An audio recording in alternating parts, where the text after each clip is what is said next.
Shabbat Shalom. We have arrived at the eve of Shabbat, and we enter the 27th day of the month of Elul. On this day, I come humbly with a message, or rather, I come with a call to return. Elul is the sixth Hebrew month of God's calendar. God operates on the earth according to his calendar or his timeline. And what is significant about this month of Elul? If you have been seeking his face during this special season, you will remember that after the children of Israel were saved from Mitzrayim or Egypt, they agreed with God to be his people. And Moshe had been up on the mountain for 40 days, receiving the tablets directly from God. And the children of Israel waited anxiously below. But as the days stretch on, fear creeps in. What if Moshe doesn't return? What if they've been abandoned to the wilderness? And so they panic, and they're filled with uncertainty, and the people make a terrible decision. They fashion a golden idol and begin to worship it, and they break the very covenant that they had just made with God. This you find in Exodus 32, verses 1 to 6. When Moshe finally descends from the mountain, he witnesses this betrayal. But his reaction is swift and quite decisive. He throws the tablets to the ground in anger, and he shatters them into pieces. I take you back to this season, because then we see that the story doesn't end there. Moshe, understanding the gravity of what has happened, and he knew the need for divine forgiveness, he ascends Mount Sinai again. This time, he seeks atonement on behalf of his people. This second journey up Mount Sinai lasted 40 days. It began on the first day of the month of Elul, and it ended on the 10th day of Tishri, which we know now as Yom Kippur, the Day of Atonement. It was on that final day that something extraordinary happened. God granted forgiveness, and he gave Moshe the second set of tablets. So these 40 days, from the beginning of Elul all the way to the 10th day of Tishri, which is Yom Kippur, it has become a period of divine mercy. It's a season or a window of opportunity for spiritual renewal and return. This event gave Elul its character and purpose. Just as Moses spent those 40 days seeking atonement for the nation, beginning on the 1st of Elul and culminating on the 10th of Tishri, we, as children of God, are being invited to use this time to seek forgiveness and return to the highest of ourselves. Just as Moshe ascended Mount Sinai to seek forgiveness and he received the second tablets, Elul has become our opportunity year after year, and especially this year, to climb up spiritually and know that forgiveness and renewal are possible. The month of Elul is not about being perfect. My call today, like it was last week, it's actually all about returning. The Hebrew word for returning or repentance is teshuvah. Teshuvah just means to return. It's the recognition that we may have wandered off course. It is a recognition that we are not walking in step with our Creator.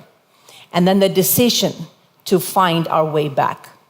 During these weeks, we are encouraged to look honestly at the year that we have behind us. We are encouraged to acknowledge very specifically where we have fallen short and commit to returning to walking with God according to his instructions. What is so beautiful about the story in Exodus? The broken tablets teach us that even our greatest failures are not final. As I speak these words, I pray that the Spirit of God would speak to you, that these would not just be words in a book or somebody's message, but it is the call of God for each one of us to return.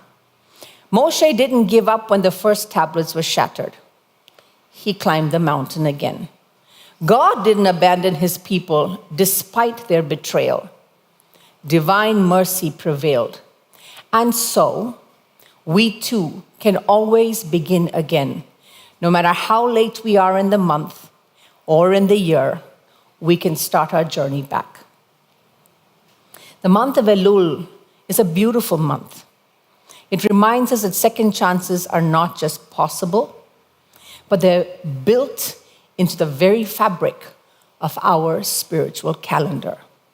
Last week, if you heard my message, I called out to each one of us as children of God that Teshuvah was even before the creation of the world. Teshuvah is the very fabric of God's relationship with his people. Whether we have spent the full 40 days in preparation, or maybe you're just beginning to think about it now, this is a call to return. This is a call for renewal. This is a call to climb back, as that is what the Creator is calling to us. Yeshua tells us a parable. Yeshua speaks to us in Luke 15. He says, a man had 2 sons. The younger of them said to his father, "Father, give me a share of the estate that will be mine." And so the father divided the property between them. As soon as he would convert his share into cash, the younger son left home and went off to a distant country. He went far away. And he squandered his money in reckless living.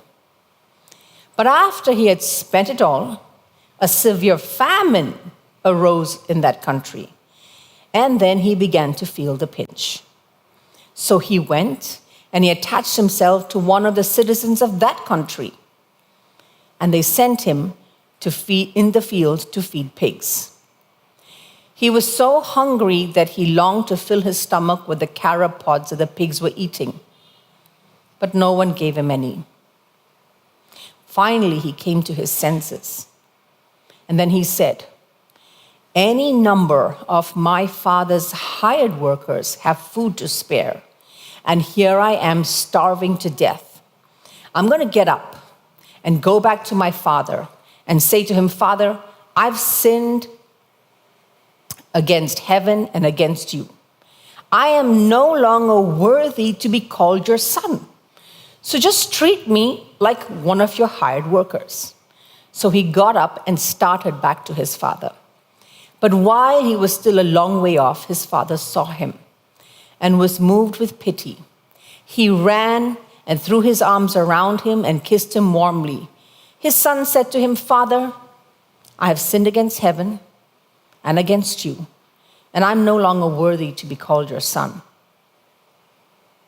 But his father said to his slaves, 'Quick, bring out a robe, the best one, and put it on him, and put a ring on his finger, and shoes on his feet, and bring the calf that has been fattened up, and kill it.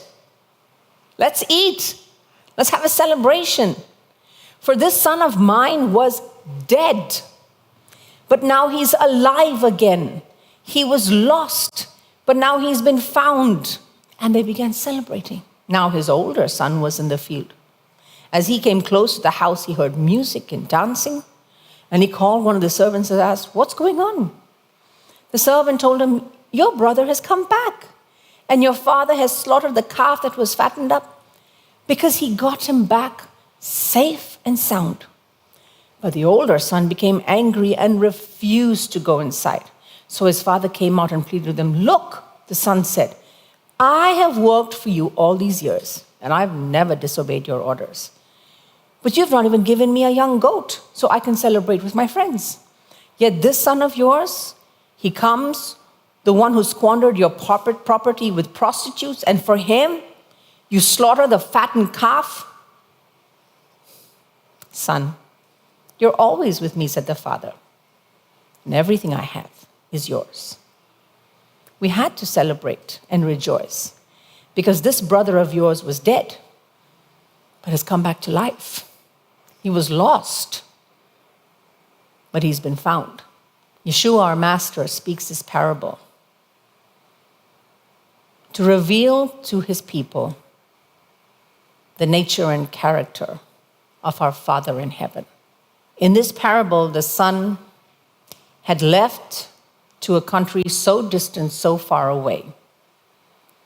But when he came to his senses, that even a servant was better off with his father than he was, he decided to return.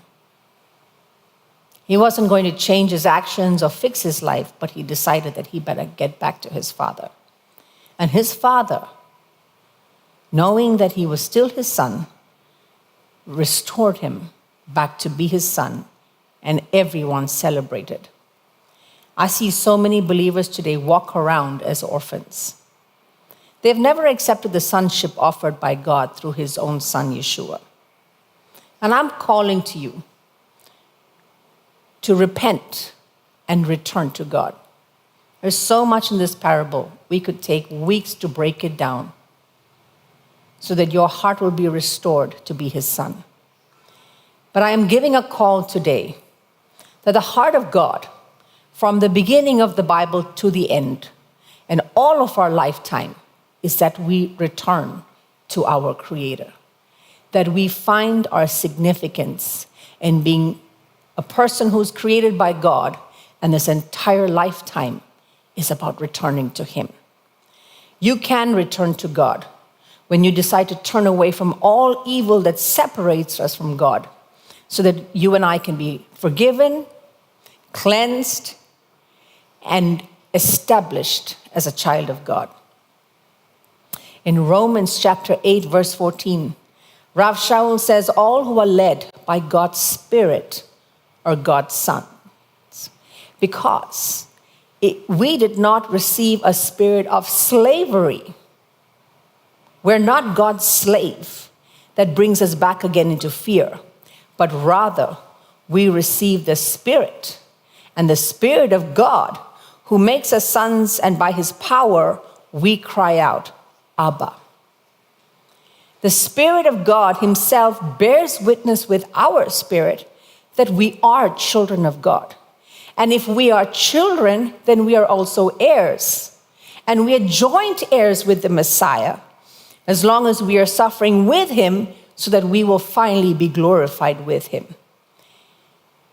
If you are today walking around without having this communion with your Father fixed and sealed, I call to you that the Father is waiting for you to return to him. Maybe you once committed your life to God, but you have found that you've strayed away. Doubt came in. Fear came in. You began to live a life of people-pleasing. Anxiety took over your life. Now you hear of him. You know he is true. You know he is right. But you have lost your abiding relationship as his son, as his daughter. This is the most beautiful season to return or to turn to God, so that he may forgive us all of the sins that have separated us from him and cleanse us of all unrighteousness. If you have wandered far away physically, you no longer are part of a fellowship. You no longer fellowship with God's people. You've removed yourself physically, thinking that that is safer and a better place for you to be. Maybe you have removed yourself emotionally from God, and you've shut out anything to do with him. And maybe you've removed yourself mentally, that you no longer look into his word, and you don't want to hear his voice, and you don't want to examine what's going on. If you have given room to the enemy like this, to cause so much of doubt and fear that you know, even though you walk confidently on the earth, even you go about doing things, the relationship with God is fractured. Your security with your Father is damaged. The Father says, return to me so that I may return to you. I'm giving a call out to anyone out in the body of Messiah, that there is no sin that is too great for the Almighty. In the season of Elul, From the day that Moshe came down and found that the people of God had broken their relationship with him, and he took the journey to seek atonement. This season is a season of divine mercy. It comes around every year. Teshuvah is the fabric of our relationship. There is never a day that you cannot return to him. In John 15, verses 9 to 11, our Master says, "Just as my Father has loved me, I too have loved you. So stay or remain or abide in my love." How do we do that? Verse 10, he says, "If you keep my commandments, you will remain in my love, just as I have kept my Father's commandments and I remain in his love." How do we remain day after day in this beautiful communion with our Father as his son, as his daughter, through the ups and downs of life, through the turmoils that we've been through the challenges you face in a day? How do I know that I am remaining in his love? How do I walk without causing a fracture to this relationship? Well, our Master told us, just like he kept the Father's commandments and he remained in his love, he calls us to keep the commandments. He says in verse 11, John 15:11, "I have said this to you so that my joy may be in you and your joy will be complete." Maybe you drifted away because you gave room to doubt and fear. See, bitterness, anxiety, arrogance, these are all traps of the enemy set before you. And maybe you didn't make wise choices to walk in obedience to God's word. Obedience to God's commandments ensures that we keep this connection, this abiding relationship with God secure. The Hebrew word for commandment is mitzvot. This gives a key into what really commandments are. Why do we study Torah? Why do we look into the commandments? Is it because it's going to bring us into bondage and it doesn't give us the freedom to do what we want? Well, the word mitzvot, the root is savat, which means to connect. The commandments keep us connected to God. This is exactly what our Master said. He kept God's commandments and he remained and he stayed and abided in the love of God. The mitzvot is what keeps you connected to your Father, and it keeps us from straying away into the enemy's territory. If you have given yourself over to rebellion, to throw off the yoke of Torah, to not want to listen to commandments and keep obedience, maybe you have rebelled against God. Maybe you've rebelled against your leadership. You've given yourself to question God. You've allowed the enemy to come into your heart that now you doubt him. You become upset with his servants. Maybe the enemy has successfully drawn you into his terrain, and now you're caught up in so much of bondage that you feel it's too difficult and I'm too far away. The answer is to return. And we return by calling sin, sin. In Isaiah chapter 1, God calls to his people to return. Isaiah 1. This is the vision of Yeshayahu, the son of Amoz, which he saw concerning Yehuda and Jerusalem during the days of Uzziah, Jotham, Achaz, and Yizkiyahu, the kings of Yehuda. Hear heaven, listen earth, for Adonai is speaking. I raised and brought up children, but they rebelled against me. An ox knows its owner, and a donkey its master's stall.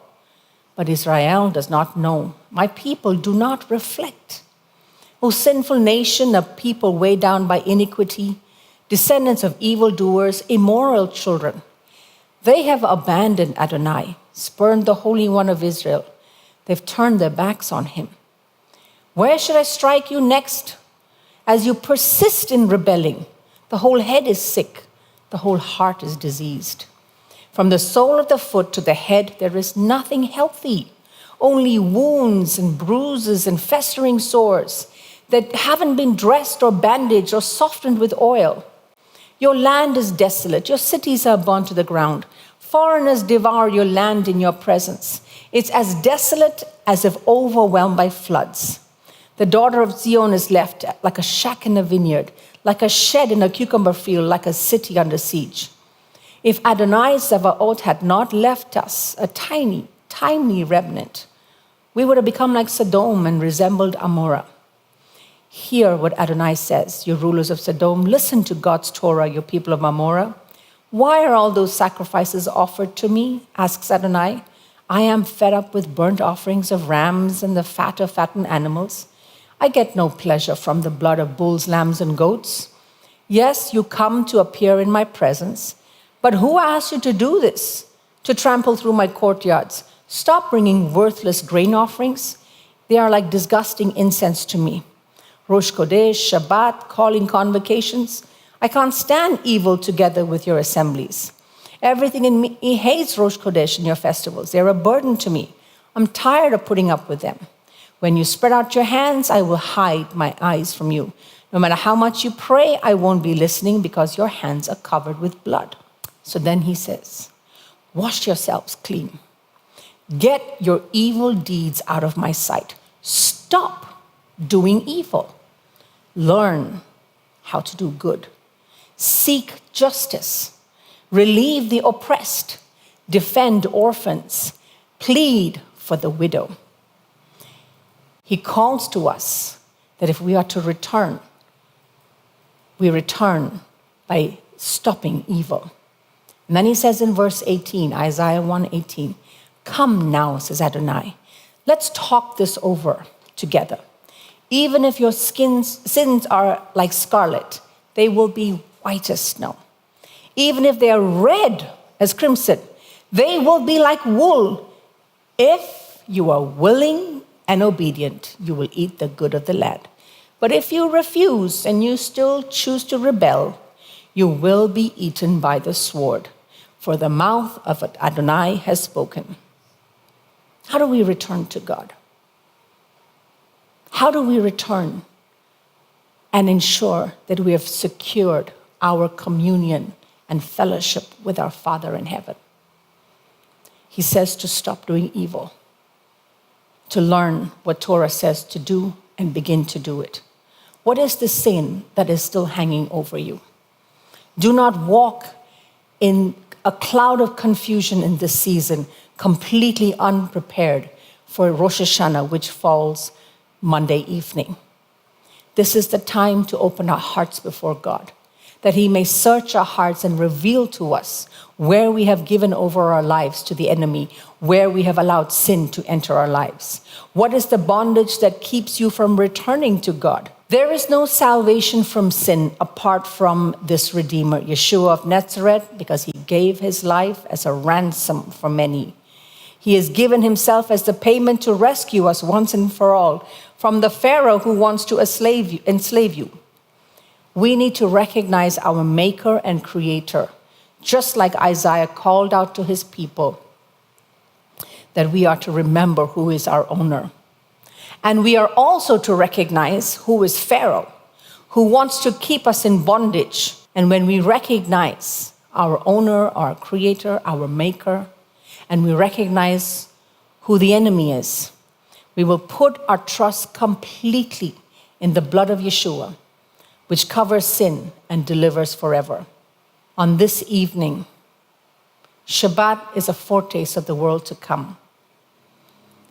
We are being reminded by God to leave the life of sin and return to live a life of holiness. Those who choose to be God's people, we are called by him to sanctify his name on earth. What does this mean? We live according to his word so that his name will be honored amongst the people of the earth. In Revelation 21, verse 1 to 10, then I saw a new heaven and a new earth. For the old heaven and the old earth had passed away, and the sea was no longer there. And then I saw the holy city, New Jerusalem, coming down out of heaven from God, prepared like a bride, beautifully for her husband. I heard a loud voice from the throne say, see, God's Shekinah is with mankind, and he will live with them. They will be his people, and he himself, God with them, will be their God. He will wipe away every tear from their eyes. There will no longer be any death. There will no longer be any mourning, crying, or pain, because the old order has passed away. Then the one sitting on the throne said, "Look, I'm making everything new." Also he said, "Write, these words are true and trustworthy." And he said to me, "I am the Aleph and the Tav, the beginning and the end. To anyone who's thirsty, I myself will give water free of charge from the fountain of life. He who wins the victory, he will receive these things. And I will be his God, and he will be my son." This is a beautiful picture of what we await Shabbat after Shabbat, the coming glory of God's Shekinah with mankind. And then verse 8 says, "But as for the cowardly, the untrustworthy, the vile, the murderous, the sexually immoral, those involved with the occult, with drugs, idol worshippers, and even liars, their destiny is the lake burning with fire and sulfur, the second death." As we come into the end of the month of Elul, and we're going to enter Rosh Hashanah, which is the beginning of a new year, I call out to those of us who have known God and tasted of his goodness. There is unleashed in the world a tremendous spirit of rebellion. Let us examine our lives, that we have not given ourselves anywhere, any room to this demonic power that justifies walking in rebellion to authority. If we continue in sin with no fear of his judgment, we will be destroyed and separated from his holiness. The Torah portion on this Shabbat just before Rosh Hashanah is Nitzavim. And like it means standing, we will be standing before the King on Rosh Hashanah. It's a preview of the day when all of mankind will stand before the King of Kings. Tap into the power of Teshuvah. Not just about changing our actions, but returning our hearts to God. Do not occupy yourself with so many activities, but take time to fall on our faces before God. Separate yourself from everything and everyone. Leave aside everything and seek his face, that you will truly return to him in your heart, and you allow him to reveal where the enemy has had a hold on you, that you can leave the life of sin and commit yourself to a life of obedience as his son. We read in this Torah portion in Deuteronomy 30, "When the time arrives that all these things have come upon you, both the blessing and the curse, which I presented to you, and they're among the nations to which Adonai your God has driven you, at last you will start thinking about what has happened to you." This is really important. When we start thinking about what has happened to us, you will return to Adonai your God and pay attention to what he has said, which will be exactly what I'm ordering you today. You and your children, with all your heart and all your being, we will return. And verse 3, at that point, Adonai your God will reverse your exile. He will show you mercy, and he will return and gather you from all the peoples to which Adonai your God scattered you. If one of yours was scattered to the far end of the sky, even as far as the end of the sky, Adonai your God will gather you even from there. He will go there and he will get you. Adonai your God will bring you back into the land your ancestors possessed, and you will possess it. And he will make you prosper there, and you will become even more numerous than your ancestors.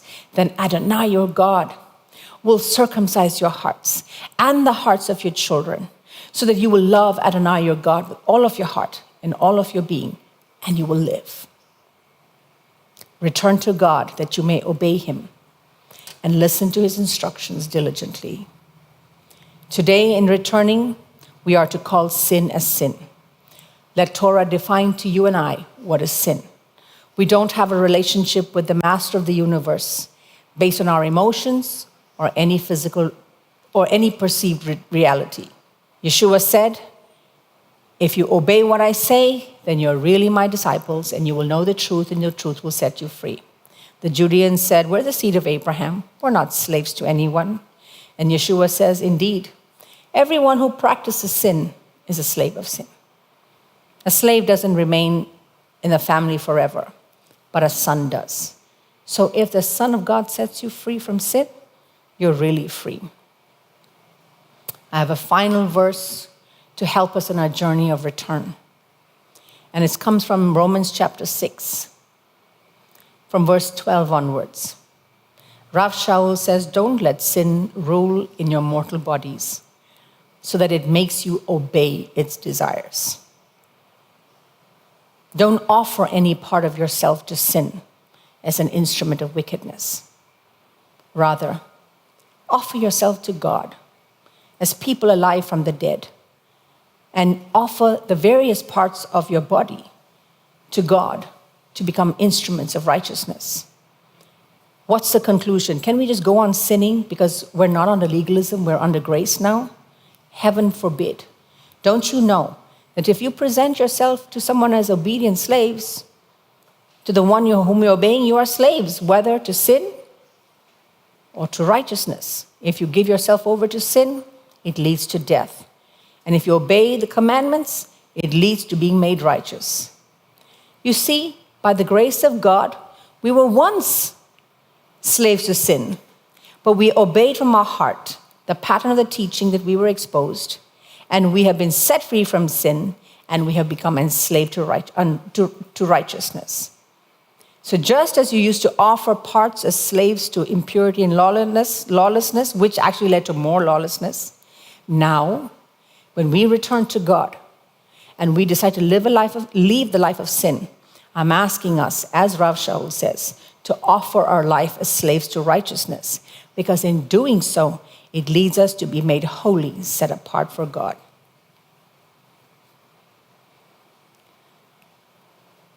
If God is speaking to you today, and he has been speaking to you over the last few days, 1 John 1, 8 and 9 says, if we claim we don't have a sin, we're deceiving ourselves.